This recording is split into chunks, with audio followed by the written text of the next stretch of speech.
Hello everyone, welcome to our channel meal o manager.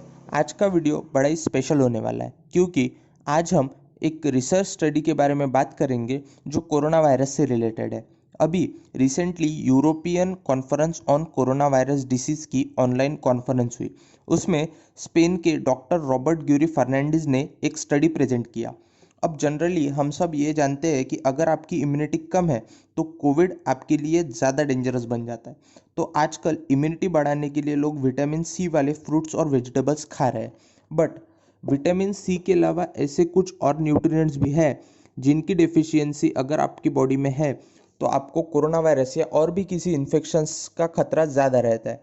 तो Robert ग्यूरे Fernandes की study में ये पाया गया कि जिन लोगों की बॉडी में जिंक की लेवल कम है उनकी कोविड-19 से डेथ होने की रिस्क ज़्यादा है। तो ये जिंक क्या है? तो जैसे हमारी बॉडी में आयरन, कैल्शियम ये मिनरल्स होते हैं, उसी तरह जिंक भी एक मिनरल होता है जो हमारी बॉडी में प्रेजेंट होता है।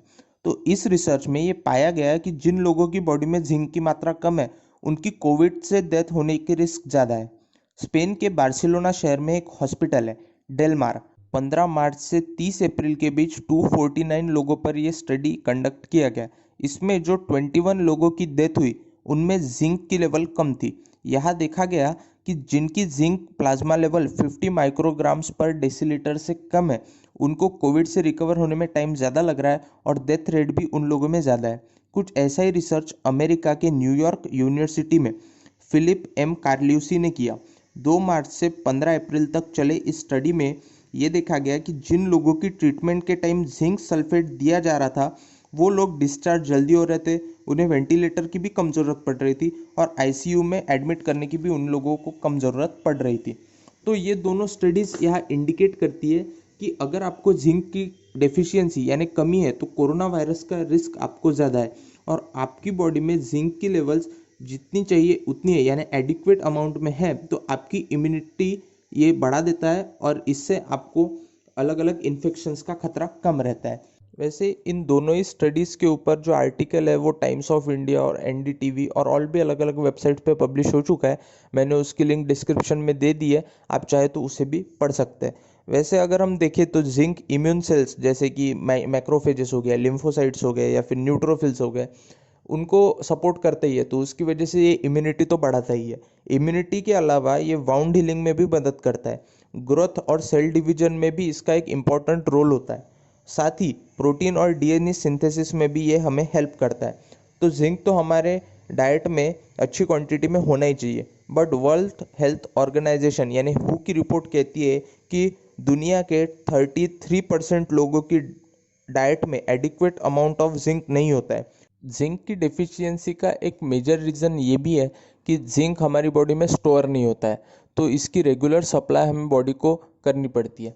अगर जिंक की डेली रिक्वायरमेंट की बात करें तो मेंस के लिए वो होती है 11 मिलीग्राम पर डे और वुमेन्स के लिए वो होती है 8 मिलीग्राम पर डे।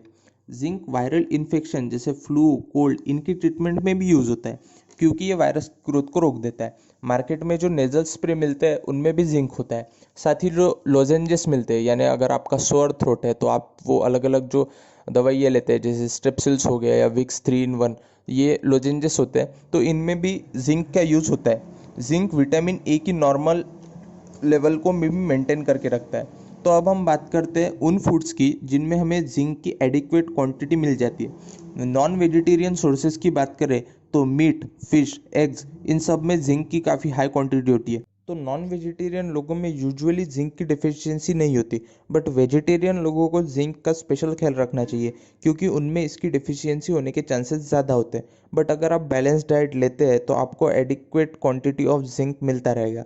तो मैं आपको जिंक के 22 वेजिटेरियन सोर्सेज बता रहा हूँ, इसे आप अपनी डाइट में ऐड करें और जिंक की एडिक्वेट लेवल अपनी बॉडी में मेंटेन रखें। तो सबसे पहला है पम्पकिन सीड्स। पम्पकिन सीड्स कद्दू के बीज। उसके अलावा चिया सीड्स और फ्लैक्स सीड्स में भी जिंक की अच्छी क्वांटिटी आपको मिल जाती है। इनके और भी कई फ़ायदे हैं, वो हम आने वाले किसी वीडियो में डिस्कस करेंगे। दूसरा है डार्क चॉकलेट। डार्क चॉकलेट यानी जैसे वो अमूल का डार्क चॉकलेट आता है या बॉर्नविल, ये वो 1-2 रुपए वाले जो कैंडीज आते हैं वो नहीं, वो सिर्फ शुगर साइरप होता है और उसमें अलग अलग फ्लेवर्स मिला दिए जाते हैं। काबुली चना ये भी एक जिंक का बहुत अच्छा वेजिटेरियन सोर्स होता है। तिल भी एक बढ़िया सोर्स है जिंक के लिए। लहसुन यानी गार्लिक भी एक अच्छा सोर्स होता है। कर्ड यानी दही और बाकी के भी डेयरी प्रोडक्ट्स में जिंक काफ़ी अच्छी क्वांटिटी में होता है, तो ये भी एक अच्छा सोर्स बन सकता है। साथ ही मशरूम और पालक भी जिंक के बहुत अच्छे सोर्स होते हैं।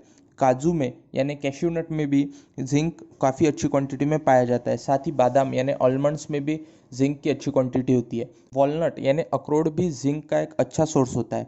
अलग अलग सीरियल्स है जैसे बाजरा है, ज्वार है, रागी है यानी नाचनी, ये भी जिंक के अच्छे सोर्स होते हैं। ओट्स में भी जिंक की अच्छी क्वांटिटी आपको मिल जाती है। अलग अलग पल्सेस होते हैं जैसे मूंग दाल या फिर राजमा, उड़द दाल, चना दाल, मसूर दाल या तुअर दाल में भी आपको जिंक अच्छी क्वांटिटी में मिल जाता है। तो ये सारे वेजिटेरियन सोर्सेज होते हैं जिंक के। इन चीज़ों को आपको अपनी डाइट में ऐड करना चाहिए और रेगुलरली इनको कंज्यूम करते रहना चाहिए ताकि आपकी बॉडी में जिंक की लेवल मेंटेन रहे। साथ ही अभी में जो कोरोना पेंडेमिक है उसमें भी आपको जिंक का कंजम्पशन बेनिफिशियल होगा, तो आप विटामिन सी के साथ साथ जिंक का भी समावेश अपनी डाइट में करें और खुद को सेफ रखें। और एक इम्पॉर्टेंट बात यह है कि इस वीडियो में मैं कहीं पे भी नहीं कह रहा हूँ कि जिंक ये कोरोना वायरस की दवाई है या फिर कोरोना वायरस को जिंक से ख़त्म किया जा सकता है। आई एम जस्ट सेइंग कि जैसे विटामिन सी से हमारी इम्यूनिटी बढ़ती है और कोरोना वायरस से लड़ने में हमें मदद होती है, उसी तरह जिंक अगर हमारी बॉडी में एडिक्वेट क्वांटिटी में है तो वो हमें कोरोना वायरस से लड़ने में मदद करता है। साथ ही हमें ये भी बात याद रखनी है कि बिना डॉक्टर के एडवाइस के हमें कोई भी जिंक के टैबलेट्स, गोलियां या सप्लीमेंट्स अपनी डाइट में नहीं ऐड करने हैं। जो भी हमें जिंक अपनी डाइट में ऐड करना है वो नेचुरली ऐड करना है, उससे कोई प्रॉब्लम नहीं होगा। तो ये था कोरोना वायरस के स्टडी पर बेस्ड एक वीडियो। अगर आपको वीडियो अच्छा लगा हो तो लाइक, शेयर और कमेंट करें। साथ ही चैनल को सब्सक्राइब करके बेल आइकन दबा दें। Thank you.